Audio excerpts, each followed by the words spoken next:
참 좋은 날입니다. 어스틴 주님의 교회 매일 말씀 묵상에 오신 여러분을 환영합니다. 말씀을 통해 샘솟는 하나님의 은혜를 경험하시길 바랍니다. 오늘은 어제보다 더 행복한 하루가 될 것입니다. 네, 오늘 우리에게 주시는 하나님 말씀은 창세기 47장 27절부터 31절까지 말씀입니다. 창세기 47장 27절부터 31절까지 말씀입니다. 우리 한 목소리로 읽겠습니다. 시작. 이스라엘 족속이 애굽 고센 땅에 거주하며 거기서 생업을 얻어 생육하고 번성하였더라. 야곱이 애굽 땅에 17년을 거주하였으니 그의 나이가 147세라. 이스라엘이 죽을 날이 가까움에 그의 아들 요셉을 불러 그에게 이르되 이제 내가 네게 은혜를 입었거든 청하노니 내 손을 내 허벅지 아래에 넣고 인애와 성실함으로 내게 행하여 애굽에 나를 장사하지 아니하도록 하라. 내가 조상들과 함께 눕거든 너는 나를 애굽에서 메어다가 조상의 묘지에 장사하라. 요셉이 이르되 내가 아버지의 말씀대로 행하리이다. 야곱이 또 이르되 내게 맹세하라 하매 그가 맹세하니 이스라엘이 침상머리에서 하나님을 경배하니라. 아멘. 네, 오늘 본문을 통해서 우리가 알 수 있는 것은 야곱이 드디어 죽을 날이 가까웠다라는 것을 알 수가 있습니다. 현재 야곱의 나이는 28절에서 읽어보니까 147세다라고 기록하고 있죠. 그리고 애굽 땅에서 아들 요셉의 배려로 말미암아 살아왔던 시간은 17년이라고 하는 시간이었습니다. 야곱에게 있어 지난 17년은 돌아보면 꿈같은 시간이었습니다. 죽은 줄로만 알았던 아들 요셉이 살아 돌아왔습니다. 게다가 요셉은 야곱에게 있어 어떤 아들이었습니까? 사랑하던 라헬이 낳아준 아들이었습니다. 요셉에게만 색동옷을 입혀주기도 했었고요. 자신의 재산도 그에게 다 물려주려고 했습니다. 많은 자녀들이 있었지만 야곱은 요셉을 유독 사랑했습니다. 올바른 자녀 사랑의 모습이라고 볼 수는 없지만 그럴 수밖에 없었던 야곱의 마음도 이해가 가는 것은 사실입니다.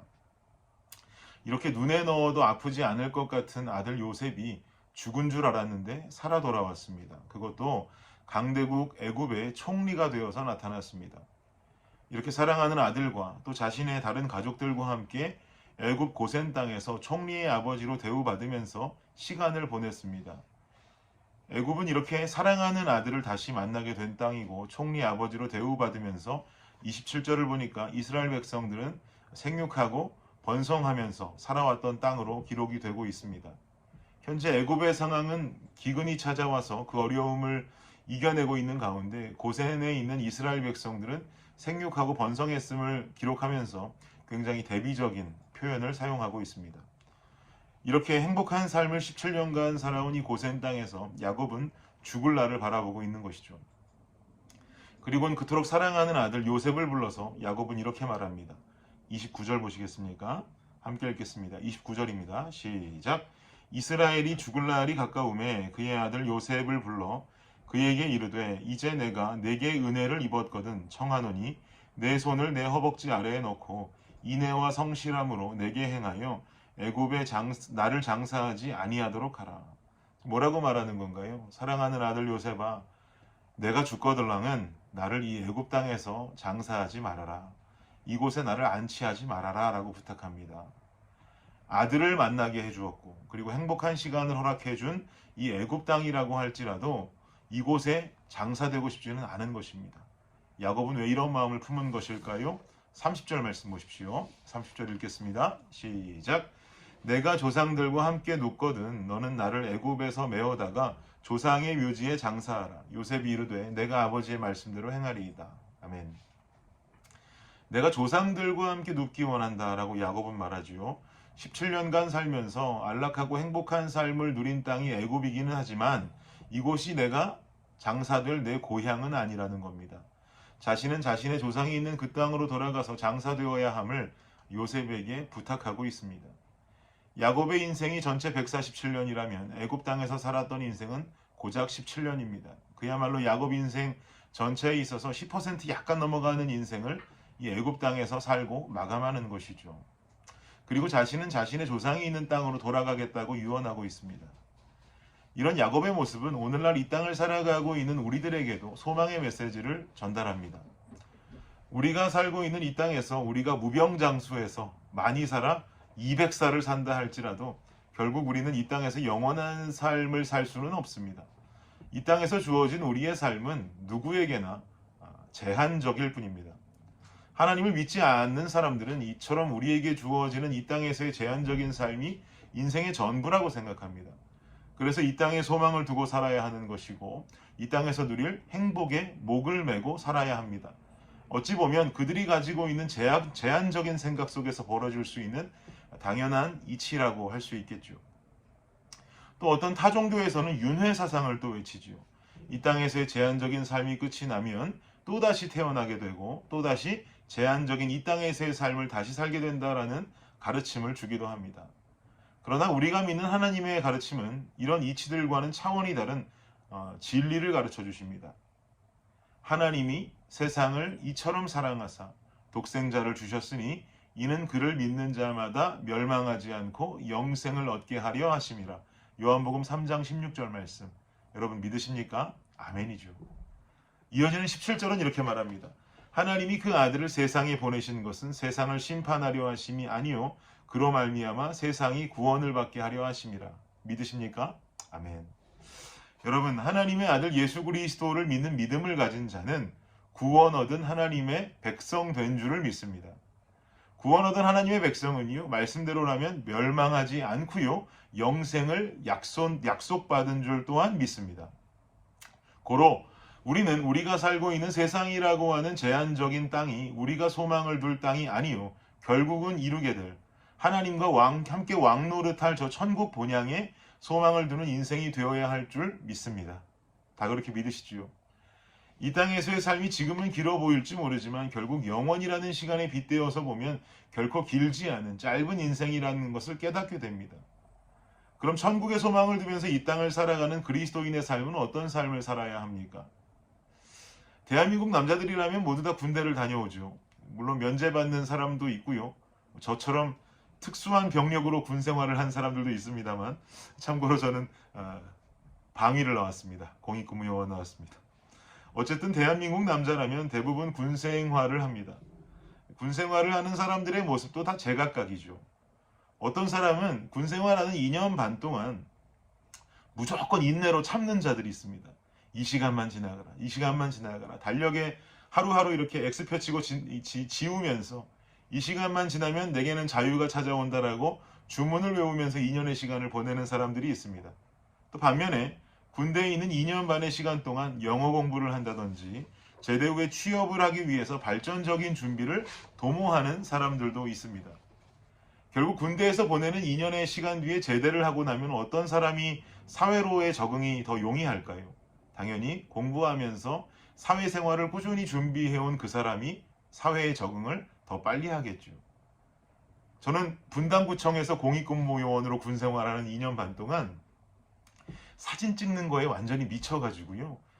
2년간 사진 찍고 사진 찍은 거 포토샵해서 보정하고 또 사진 찍고 포토샵 만지고 이것만 줄곧 했습니다. 2년 반 동안 다른 거 안 하고 이것만 했습니다. 완전히 미친 사람처럼 했어요.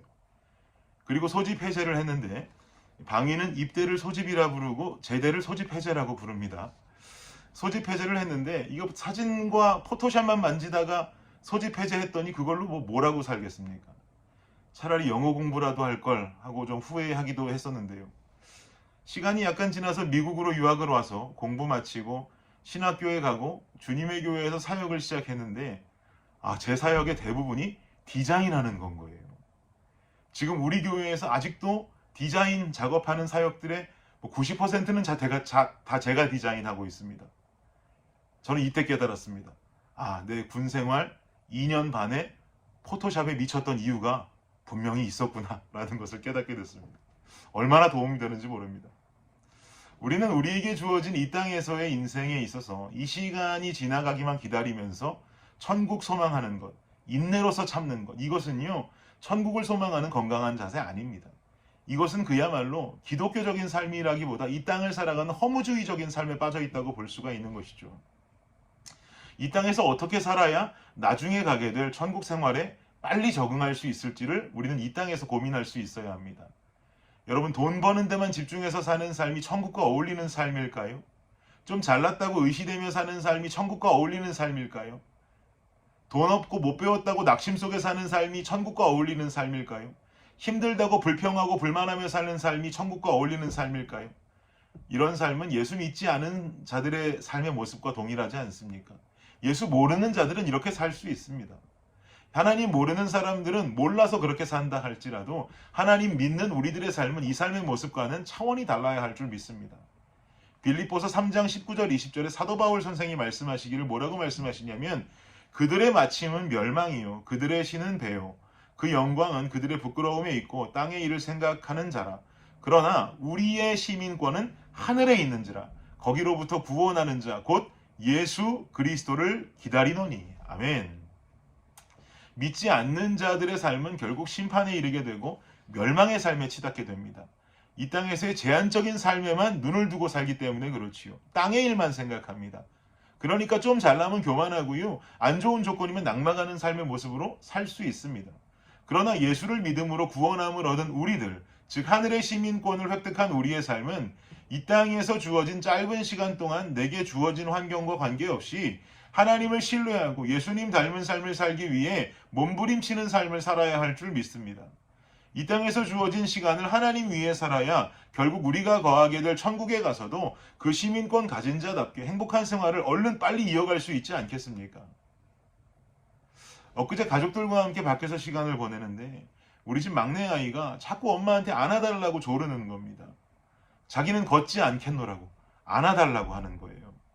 그래서 이 어린아이를 교육하겠다고 너는 걸어야 된다. 자꾸 안아달라고 해서 엄마 안아주면 엄마가 어깨가 아프다. 그래서 그 어린아이를 혼내고 막 타일렀습니다. 그래도 듣지를 않고 자기는 안 걷겠다고 울면서 안아달라고 계속 소리치더라고요. 평소에 이 정도는 아닌데 그날따라 심하게 울길래 오늘 확실하게 교육을 시켜야겠다라는 마음가짐을 가지고 더 혼을 내고 걸어 다녀야 한다라고 아내와 함께 교육을 했습니다. 그래도 말을 안 듣는 거예요. 울고 불고 안아달라고 못 걷겠다고. 그래서 결국은 지나가는 사람들 눈도 있고 해서 그만하고 제가 이렇게 안아주었습니다. 그랬더니 그냥 흐르던 눈물을 멈추더라고요.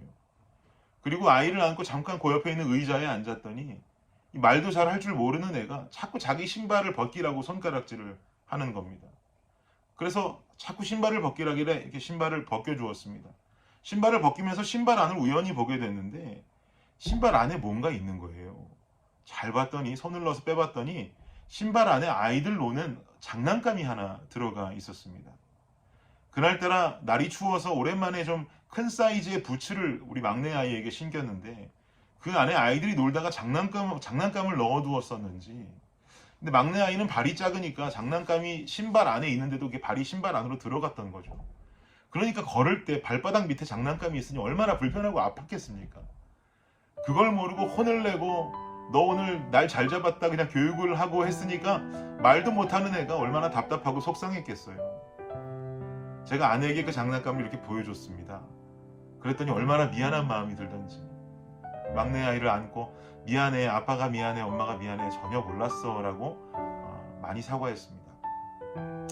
우리가 살고 있는 이 세상 늘 좋은 일만 가득하지는 않죠.